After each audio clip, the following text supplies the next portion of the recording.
চালাকি করে পুপুলকে হাতের মুঠোয় করার চেষ্টা করলো মেঘা। হ্যাঁ বন্ধুরা, আলোর কোলে সিরিয়ালে আজকের পর্বে তোমরা এরকমটাই দেখতে পাবে। পুরো গল্পটা জানতে হলে প্লিজ লাইক দিয়ে সঙ্গে থেকো। মেঘা যখন বাগানে রাধাকে দেখে যে রাধা কার সাথে কথা বলছিল সেটা নিয়ে মেঘা ভাবতে থাকে। মেঘা তখন প্ল্যান করে ফেলে মনে মনে যে রাধা যদি এখানে থাকে নিশ্চয়ই আমার কথাগুলো শুনে সে উত্তর দেবে। তখন মেঘা বলে, আলো আমি জানি তুমি এখানে রয়েছো, তুমি এখান থেকে কোথাও যাওনি। তুমি কি ভাবছো আমার হাত থেকে তুমি মুক্তি পাবে? এবার আমি তোমার আদিকে আমার আদিত্য করে নেব। আমি তোমার আদিকে বিয়ে করে নিচ্ছি। আর তুমি তুমি ওইসব দেখতেই থাকবে। দেখবে তোমার আদিত্যের বুকে আমি কিভাবে মাথা দিয়ে শুয়ে থাকি আর আদিত্য আমাকে কতটা ভালোবাসে সব কিছু তুমি নিজের চোখেই দেখতে পাবে। তুমি কি ভাবছো যে এইভাবে রাধাকে হাতে করে আমাকে জব্দ করবে? কিছুতেই পারবে না। আমি তো আদিত্যকে বিয়ে করব। তুমি আমার আর আদিত্যর মাঝে এসে পড়েছিলে। আমি আদিত্যকে সেই ছোটবেলা থেকে ভালোবাসি আর আদিত্যর সাথে আমার বিয়ের হওয়া কথা ছিল, কিন্তু তুমি আমার আদিত্যকে আমার কাছ থেকে কেড়ে নিয়েছিলে, কিন্তু তুমি সেটা নিজের কাছে রাখতে পারোনি। এবার আমার কাছে আদিত্য আবার ফিরে আসবে। অনেক কিছুই বলে আলোকে উত্ত্যক্ত করে মেঘা, কিন্তু আলো মেঘার চালাকি বুঝতে পারে যে মেঘা তাকে উত্ত্যক্ত করছে, যাতে এখানে আলো ছিল কিনা সেটা মেঘা বোঝার চেষ্টা করছে। আলো বলে, আমি কিছুতেই তোমার পাতা ফাঁদে পা দেব না, তুমি যা খুশি বলো, আমি কিছুতেই উত্তর দেব না। এরপর মেঘা মনে মনে ভাবে যে এত কিছু বলছি, আলো কোনো উত্তর দিচ্ছে না কেন। এরপর মেঘা বলে, তোমার পুপুলের কি অবস্থা করি আমি দেখবে, খালি বিয়েটা হতে দাও।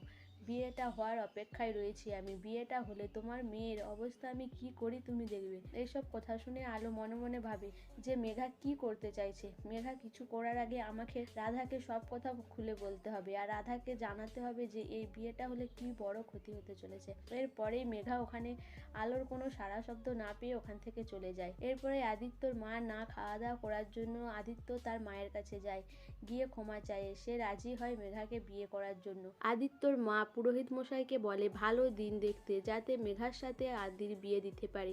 এই কথাটা শুনেই পুপুল রেগে যায়। পুপুল বলে, আমি কিছুতেই মেঘাকে আমার মা হিসাবে মেনে নেব না। আমার মায়ের জায়গা ও কোনোদিনই নিতে পারবে না।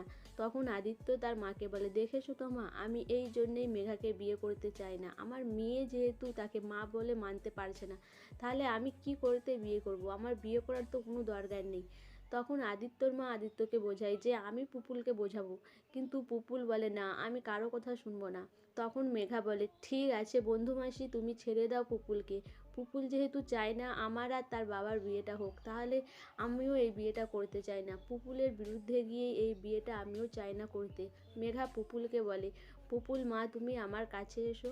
তুমি চাও না আমি তোমার মা হই, তাই তো? আমিও চাই না। তুমি আমাকে যেহেতু চাও না তোমার মা হিসাবে, আমি তোমাকে কষ্ট দিতে চাই না। আমি তোমাকে ভালোবাসি, তাই তোমাকে আমার কাছে আগলে রাখতে চাই। তুমি যদি চাও তাহলেই বিয়ে হবে, আর যদি না চাও তাহলে বিয়ে হবে না। এই সব কথা শুনে সবাই তো অবাক হয়ে যায় যে মেঘা আদিত্যকে বিয়ে করার জন্য এত কিছু করছে, অথচ সে পুপুলের কথা শুনে বিয়ে করবে না বলছে। কারণটা কি?